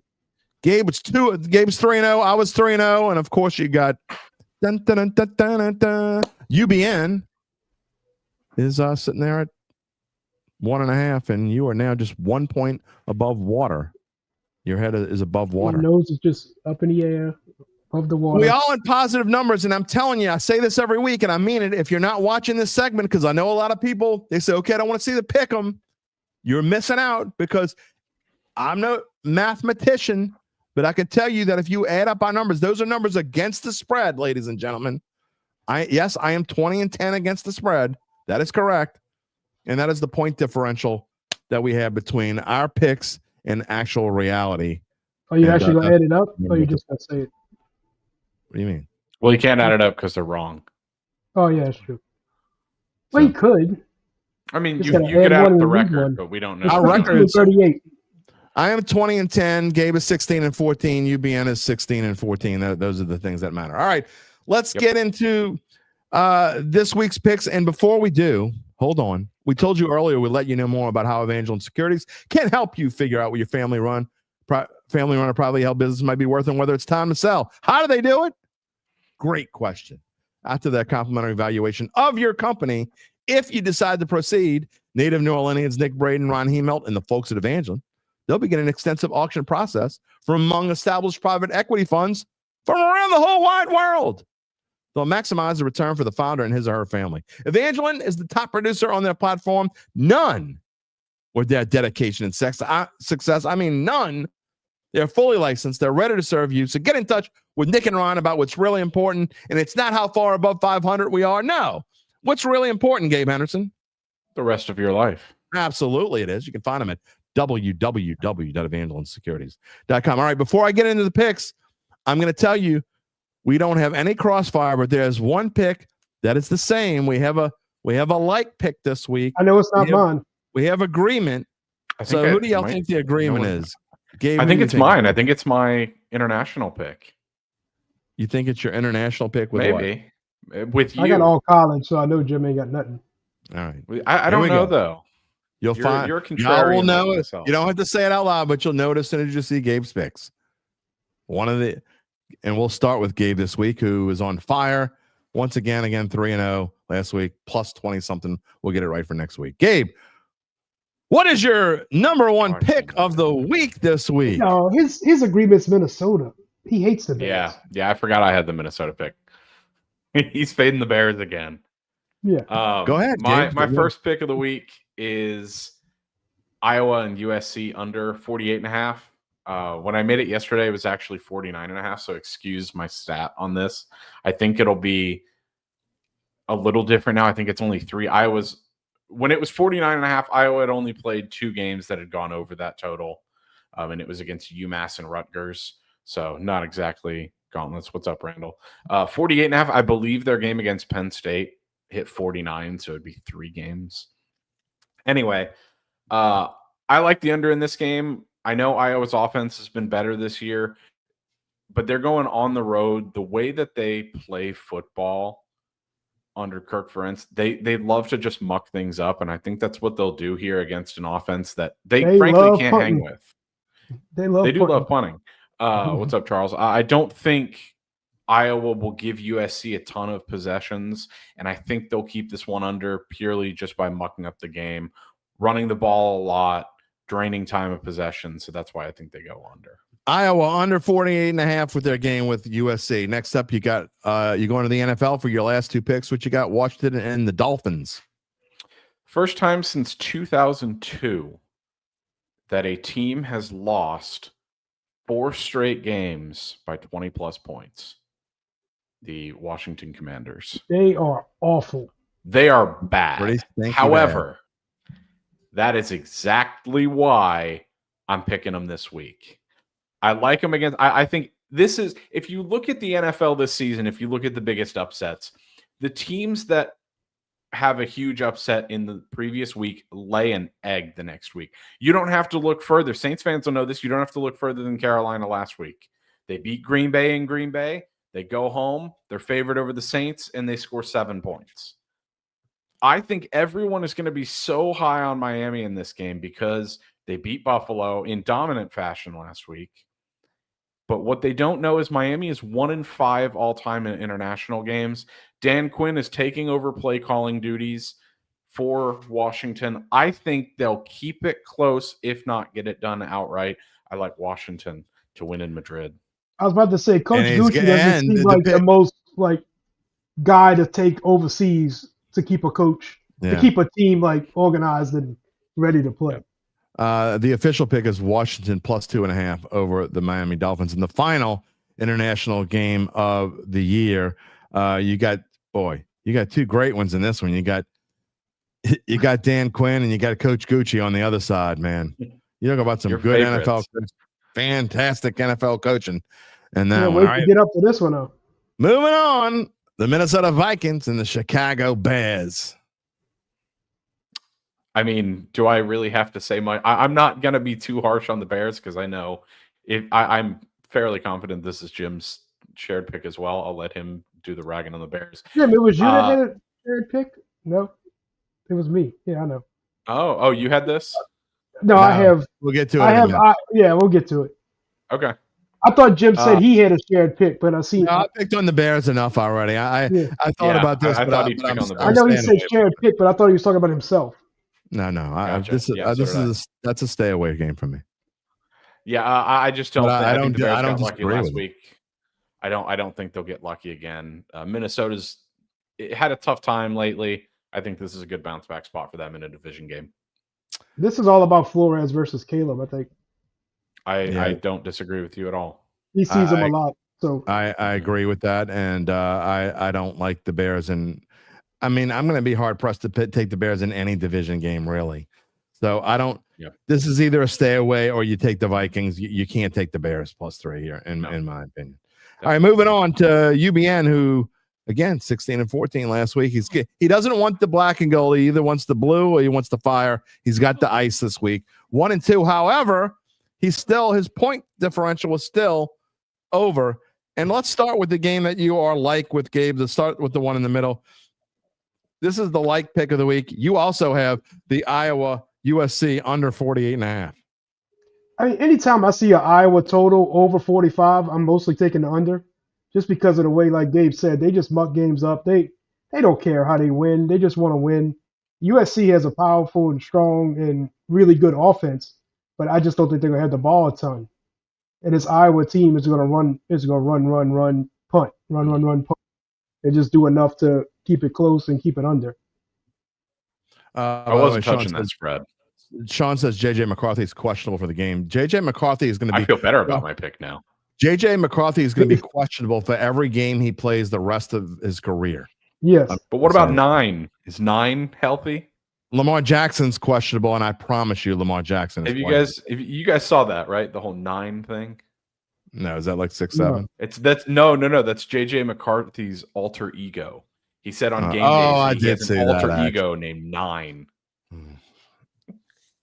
We're so screwed. Anyway, moving on. Notre Dame over 55.5 against Pitt. You got another total. You are staying in your lane with the college football. I like it. What do you like the over in this weird game? You said stay in my lane, but I can't figure out the NFL. Like, it's just Green Bay loses to Carolina, then Carolina loses to the Saints. Buffalo beats Kansas City and loses to Miami. It's like, how do you figure that league out? But like, so I'm just gonna stick with the college. Notre Dame, Pitt. Notre Dame's gonna run all over Pitt. They're gonna score a lot of points in this game. I don't think Notre Dame can stop the Pitt offense. So I really like Notre Dame in this game to win it, and I just think a lot of points are gonna be scored in this game. Heads up, it is supposed to rain in Pittsburgh on Saturday. A 75% chance of rain, 14%, 14-mile-an-hour winds. However, when you're talking about the run game, that shouldn't affect how Notre Dame's. You're telling me Jeremiah Love is even more slippery? Yeah, Jeremiah Love and Price is the other guy. I think I've got a Jeremiah Love 150-1 Heisman ticket, so I would absolutely love for him to put up numbers in this game. That's nice. He'd have to roll in the last couple of weeks. All right, and then lastly, you got Michigan State +7 over the Fighting Knits, who showed a lot of heart last week, and they weren't ready to die. The Knits are dead now. Like, I think they put out everything they could in an Indiana game and then lost it at the end. How do you pick yourself up off the mat with that? And giving 7 to Michigan State team that's not great, but they play hard, they play tough. They get blown out, but Penn State don't have the team to blow anybody out. Our friend Ronnie wants to know, you both of y'all, East Coast to West Coast trip, Iowa D fades in the fourth quarter. Does anyone value the 3 time zone change on a team? Very valid question. I do value it, but yeah, I do value it. That's why I didn't touch the spread. But let's say, Iowa doesn't score many points. They put up 13. Do we think USC is going to score 40? I think they'll score 30, probably not 40. Yeah, 30-13's under. You know, I mean, it's just exactly. I can see It's just too many points for an Iowa game. Yeah, I think so too. All right, one of us is 20-10 against the spread this year. I guess it's his turn. I guess that would be me. I'm staying in my lane too. All NFL. I do have one total this week, and I'm going to start off with my total. Packers at the Giants over 42.5, and the weather's actually supposed to be pretty nice. And you know what the special on the menu is in East Rutherford this weekend? It's crab legs. You got yourself some Jameis Winston action. I thought it was going to be W's. Oh, well, you could have dubs. That's also on sale. That's an appetizer. He's going to bring – Jameis Winston is going to bring the energy. Not only, we always know, and Gabe and I talk about this all the time, but when you get a change at coach, it usually brings a little bit of a boost to a team. I don't know if that's – Jameis is going to be – you got a double. If you got a double negative, does that mean bad things? I don't know. I think it's going to bring a surge for this team. Double positive. Look, here's the thing. The Pack lost a tough one on Monday night. I'm not ready to take the Giants +7. I do think the Giants are going to play well, but I think both teams are going to play well. I know the Giants playing well. That doesn't mean all that much, but I do think they're going to be able to score points. And the Packers, with such a low scoring game after last week, I think it's got this score probably a little bit lower. This total a little bit lower than it should be. And again, the weather's supposed to be beautiful in New York this weekend. Looked it up. It's not supposed to be all that windy either. I think points will be scored. Give me the over in the Green Bay New York Giants game. And then I'm going to go to UBN. Can I say I like this pick? You could say you like whatever pick you want. I do. Can I say one I like it because Green Bay is going to try and prove they can score points. And the New York Giants defense is not what Philadelphia's defense is. I think they're going to air it out. It's going to be an over. I heard one of Jameis's teammates say that when he calls a play in the huddle, he's like a little kid trying to tell you a secret. Yeah. That's got to be hilarious. Just every play, he's like, I got to tell y'all something. I think the Giants are going to score at least 20 points here. And so if they do, if the Giants score at least 20, I don't see how this I could see this being 30-20, like something like that. So 31-20, 31-24. We don't do any sort of prop betting on these picks, but ever since Jameis Winston got announced as a starter, the Green Bay defense to score a touchdown odds might be my favorite bet of this. Shooting up, pal. They actually, I don't want to go off on a tangent, but there's talk that Major League Baseball wants to have all prop betting eliminated. Not eliminated, limited. I thought they said eliminated. It's limited to 200. Eliminated, but they're eliminated. They are. I know someone's talking about limiting it to like $200. I am absolutely for them limiting that to either $100 or $200, and I'm absolutely for that. It's dumb that you could bet $200,000 on a prop. It really is because it's too tempting. That's a whole. Maybe we'll talk about that next week at some point. All right, my next pick is going to be on UBN's team. It just happens to be right under the UBN. San Francisco 49ers. They are ready to break out of the shell. They have got a 4-game schedule coming up. I don't know what your I was trying to point at Montana, but it's all messed up. My fingers. Yeah. It's the whatever you want to point to next time. Just do it the opposite way. Yeah. Like if I wanted to point to you, I would do this. I'm actually pointing the opposite. There way. It is. Yeah. See, right there. Right. All right. Some people aren't watching. They don't know what the hell you're talking about. I like Niners -3 over the Arizona Cardinals. Even though people are watching and don't know what the hell you're talking about. They're on the road, and I don't normally take. We see how I can get burned taking road favorites in a division game, but I'm going to do it here. Again, the Niners have had a rough schedule. They have had everything go wrong to them. And anything that could go wrong for the Niners so far this year has. Looks like Brock Purdy's got a really good chance to come back. The Niners are getting as healthy as they can be. That's not what I read. Okay, we read different things. You would know better than I. But I don't care whether my point is I don't care whether he comes back or not. Honestly, I think the next I don't 4 think he games: pulled back Arizona, right now. Carolina, Cleveland, and Tennessee. I think they're about to go on a 4-game winning streak. So I really like the Niners in. I like them to win big. This is a variable pick. This is where I try to collect some points with this pick because I think the Niners could win easily by maybe like an outline here, like maybe by double digits. Yeah, I mean, I told you last week I thought the Rams were going to kill them, and just because of the way the Rams' offense is and the way San Francisco's defense is, but Arizona don't have the weapons, and Marvin Harrison's out too. So I mean, I can see this being a big blowout. Yeah. All right, my last gives me go ahead. Is Arizona having only been blown out once this season. That's that. I just until they get blown out again. If they get blown out again this week, I'll get off that. Yeah, trend, but then you miss the boat because the line changes with them, though. So you kind of got to. It's the same as you. Sure. I don't necessarily like or dislike your Commanders pick. I don't have a feeling one way or the other, but you don't go against streaks like the Commander. You talk about the Commanders getting blown out. But you're kind of jumping ahead of the boat. You're getting value on the pick before it changes. Had this been 2 weeks ago, even without Jaden Daniels, it probably would have been an even line on a neutral field, I'm guessing. So you're kind of getting value there. Again, I'm not advocating or going against it. I don't feel one way or the other about that pick. But sometimes you have to jump out in front of a pick before something changes. Now, look, this last pick here, and I'm going to just, for those who are listening, it's Lions plus 2.5. Over the Philadelphia Eagles. I have no idea, Gabe. You like to tell me if I'm square. I'm guessing this is a square pick. It feels like it is. I don't know if it is. Is it in Philly? No, it's in Philly. So, but with AJ Brown saying dumb stuff like, if you have me in fantasy, don't use me. That is a giant red flag to me. Look, as much as I get on Dan Campbell for stuff that he does in a game, because I look, y'all know what I think about Dan Campbell. I think he's an overrated football coach. I think his game day actions are just usually terrible. But I've said this before. One thing you could say about Dan Campbell is he's consistent. What he does in week 1 is the same thing he's going to do in week 17, and what he's going to do next year, it is square. But 68%. Nick Sirianni, he just does dumb stuff out of the blue.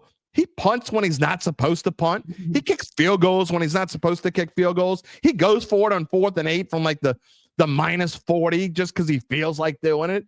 And then he throws the ball when everybody on the planet knows you're supposed to run the ball. So you want to talk about he didn't call that play. My ass. And if he didn't call the play, he's got the headset on. It's his you don't. Well, he said AJ and Hurts did that. Oh, my ass. You don't actually I'm believe just telling that. You, right? No, I don't. I'm just telling you what it was said. I got to be honest. I don't know who's worse, him or Coach Gucci. He won a Super Bowl. I get it, but he won a Super Bowl, but despite himself. He won a Super Bowl because he's got the best owner and GM in the league. Oh, he's definitely got the best GM. Well, it's becoming a cycle with Philly almost. He has 2 great coordinators. They both get jobs. He hires 2 terrible coordinators. They replace them. They get 2 great ones. They leave. And the cycle just repeats itself. And I don't think I'm saying anything wrong here when I say Philly's offense has looked awful this year. Oh, God, yeah. It has not looked good. Definitely hasn't looked the same. Are we at that point of the cycle? How many wins does Philly have if you take away the tush push?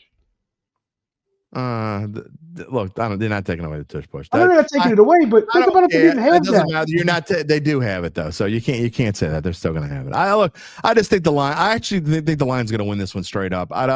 Again, it's square. I don't care. I think the Lions are ready to make a move here in the second half. We'll see if I don't know. Maybe I'm changing my mind on who's going to win the NFC North because right now the Lions look like the best team. I've been saying it was the Packers, but I don't know how much longer I can go with that, especially if the Packers lose at home against the Eagles, and now the Lions. Don't think they're not talking about that. Hey, Packers lost at home against the Eagles. We can go to Philly and win. That gives us the up, and I guarantee you they're talking about that. So I like the Eagles plus 2.5. I like them on the money line as well this week against Philadelphia. That game is on Sunday Night Football. I can already tell you even hates this pick because Jared Goff's going to be playing outside. Yes. And in prime time. Oh no, that's Kirk Cousins. No, that's Kirk Cousins. Yeah, there's just certain teams I hate betting on when they outside. Yeah, I know, but you're going to bet on it anyway. I don't know what. I will. I mean, it's Sunday night. I mean, what else you got to do? I mean, you'll be sleeping before Mash halftime. the NBA. No. I don't put on the NBA till Christmas.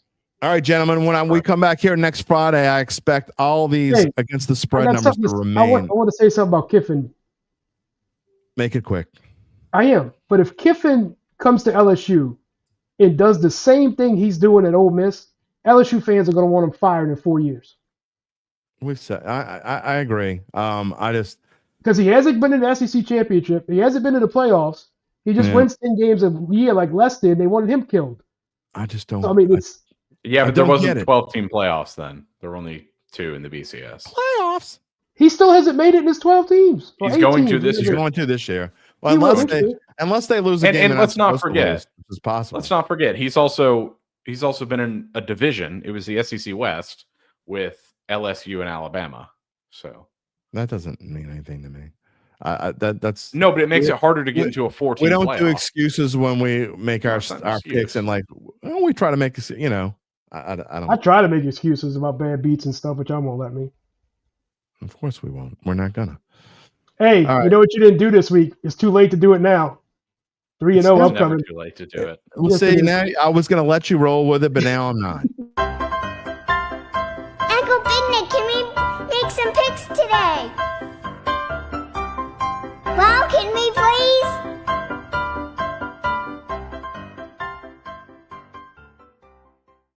You see, I was gonna let you go. I was gonna let you go. I know you had to bring it up. So now you deserve. I thought you just forgot. If you get a 1-2 or 0-3, then you deserve what you get. It's my fault. It's my fault if it happens this week. But Absolutely. it's after the pick, so it doesn't matter if it's after the pick. And next week, outro song. That's how I'm going to do outro from now on. All right, see y'all next week. Thank you, gentlemen. All right, it is just about that time. You know, I just got to say before we go. You know, I know everybody. Again, I'll go back to the Pell slide real quick. It's just this team is bothering me. Injury update. I see Zion Williamson resumes on. So many things are. It's like a band of misfits. Who watches Rudolph the Red-Nosed Reindeer? I mean, these dudes must have spent the offseason on the island of misfit toys. I mean, I think Charlie in the Box is playing center. I mean, is Hermie their dentist? He might be their physical therapist, too. What the hell is going on with this basketball team? It's getting kind of sickening. Look, and also I'm going to say this. I had something to do last night. I was doing some side work. I'm driving home. It's early in the third quarter. So I actually turned the game on in the third quarter. Todd Graffinini, who I think does as good a job as anybody could do, doing play-by-play for a team that's doing as poorly as the Pelicans. But he's like, listening to him makes me want to kill myself sometimes. It's like every play. He actually said at one point in the middle of the third quarter, and I'm not exaggerating. He does this often. The Pels they were down by, 7, 9, 11. They make a little bit of a comeback, and then they go down by 11 again, and somebody hits a 3. I think they went down at one point by 14 in the third quarter. And he goes, "There's the dagger." You had a dagger in the third quarter. It's the NBA, and they actually ended up coming back and almost made a comeback out of it. That's Kelly. Thank you so much. But it's my point is the people around this team are at the lowest they've been in. I can't say ever. The people around this team are not having a good time right now. I don't know that I can get anyone from that team to come on this show because none of them want to talk. I'm not just talking about Willie Green, and we were talking about getting Willie Green on the show, and I think we had a chance to, and it didn't happen or whatever. But I mean, now it's probably not going to happen. But just the people who work around the team and cover the team don't even want to talk about it anymore. That's how bad it is. I mean, the situation with the Pelicans is worse than it was, and I'm not exaggerating. Situation with the Pelicans right now is worse than it was for the Saints after the Rams game, after the whatever game you want to go back to, after the Bucs game. Doesn't matter. I think the mood around the Pels is as bad or worse than at any point with the Saints stuff. It's terrible. Charles says they must take a nap at halftime. Sean says Trade Zion, Fiery Woolley, and build it around the 2 rookies. And you know what, Sean? I would have told you were crazy not that long ago.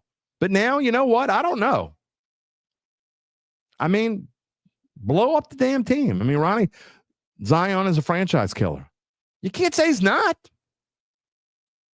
I mean, I would always argue against it. I can't argue with that anymore. I can't argue against that anymore. Something is going on in this. I mean, to be hurt consistently or whatever it is, hurt, banged up, nicked up, whatever you want to call it, don't feel like playing. The NBA is so different than other sports. People play with, again, the name that comes to mind is Garrett Nussmeier. And the reason why, and I keep harping on that, I just use him because he comes to my mind. He comes in my mind. Garrett Nussmeier, like, you have to like literally drag him off the field kicking and screaming. I think of a lot of players in the NFL that you need to drag them off the field kicking and screaming. I'm not talking about A.J. Brown and stuff like that. I mean, think about baseball. Baseball guys, that most of those guys, when they go in the IL, they don't want to go in the IL. Guys don't take that many days off in baseball. It's just basketball is such a. It's why I can't get into. You'll see a team one night, just 3 guys taking the night off. You shouldn't be able to do that. And the Pelicans are just. You got a guy who's supposed to be your team leader and your franchise leader, and something else is already wrong with him. You're 11 games into the season, and he's coming back from an injury. It's not like he's just getting one. You're 1/8 of the way through the season. No, he's coming back from his first injury. It's ridiculous. And it's why it's hard to get into this team. Again, we're going to talk about him more as we go along, I promise. I know that I don't mean to put him at the end of the show. I do mean to spend more time talking about him, especially when we get a Pelican sponsor, which I hope happens within the next week to 2 weeks. Of course, we're going to talk about him. And not because we have to, because I want to. But, man, we talk about how it's hard to talk about the same. It's hard to talk about this team even more sometimes. You can't keep doing the same things over and over and over again. And you can't have players doing the same. I mean, look, I can't defend Willie right now for what you're 2-9. It is what it is. And he's playing with, rookies and whatever. But when your franchise player is just missing all the time, I mean, one can understand. It's frustrating, man. Again, something we're going to get into going forward. I want to thank everybody for, again, we've had better numbers this past week and a half. Just again, losing, and I'm just going to be straight up with you. I'll tell y'all where we stand. I don't care. I'm an open book. But losing the NOAA.com Facebook stuff and losing the numbers from there, that hurts. But the numbers on the other platforms that we've had, they're better than they've ever been. I think we have more regular followers now. I mean, obviously, you're not going to go down in subscribers unless you're really bad. You're going to go up. We've gained so many subscribers over the past 13 days since my release from my former employer. And I don't know that we've lost one family member. And y'all have been behind me from day one. And you doesn't matter what happens, you're sticking with me. And I can't tell you how much I appreciate that, how much it's really helped me in lots of ways over the past couple of weeks. And here we are 2 weeks in the show. So I say all that with, I know it's probably in the grand scheme of things, not a time that I should be taking off. I had planned to take more time off than this before, but I need a few days off to kind of get away from all this for a couple of days. So that is why there is no show. That's why we moved the Friday show. We kind of combined Friday and Wednesday, and we did it today. And it's why there's not going to be a show on Monday, not just because the Saints have a bye, but I need a few days off. So I'm going to take those few days off. When we come back, we'll be refreshed and ready to go for the rest of this football season. Wednesday, November the 19th, and this is the next time we are on. Quote, thank you so much. You are part of the Dat family. My show is Naturally Nollins. In the way of the late, great Frank Davis. I miss him, man. And I try to do things a lot. I try to do things in the style to some extent. I try to mix Frank Davis and Buddy D and Hap Glaudy and all the greats, and even Jim Henderson and Jeff Duncan in my own way. I try to mix all those things because those are all people that I look up to and are a part of the city. Some weren't born here, but it doesn't matter. They're New Orleanians. Jeff Duncan will tell you all the time he's a New Orleanian as much as the next guy. That's what this show is. It's naturally New Orleans for local sports here. Sometimes I talk about other things, obviously. We talk about the NFL. We'll talk about whatever the big news of the day is. And I'm actually thinking about doing a show on a different day with a friend of mine that is more of a national show. Maybe we will, maybe we won't. But I couldn't do this without y'all. No matter what sponsor I get over the course of the next week or 2 weeks or however long we do this, they wouldn't even think about it if it wasn't for y'all. And y'all keep coming back. And when people watch the show and they think about sponsoring the show and they see how many different people interact with us on a regular basis and we talk back, that's what makes all the difference. Again, you talk to us, we talk back, and we show your comments. That's what's different about this show. And I've had more potential sponsors tell me that is what draws them to this show more than any other. And I appreciate it. Earl, thank you so much. You shared my page on Facebook and Instagram. I certainly appreciate it. I saw that you did that. Love it. Mr. J. Hamilton, enjoy my time off. Thank you, sir. And Barry Ulay, Nola, and we were fortunate to have all those guys. Absolutely. No question. And me. Thank you so much. All right, that is going to do us for it on this Thursday. That's going to wrap it up. I want to thank all of today's guests, Zach Ewing, Gabe Henderson, UBN, and you, of course. We hope you can join us next Wednesday, November the 19th, 11 a.m. Central Time. We will get back to our regular schedule of Monday, Wednesday, Friday, live at 11 a.m. We hope you can subscribe to our Dattitude YouTube page if you haven't done so already. Please click the little bell. You'll always know when we go on the air live. And you give us a little like. They sell it. Helps the algorithm. We're all about helping the algorithm right now. Check out our shorts, by the way. Our short on LSU football, the instant reaction that we did after the LSU game.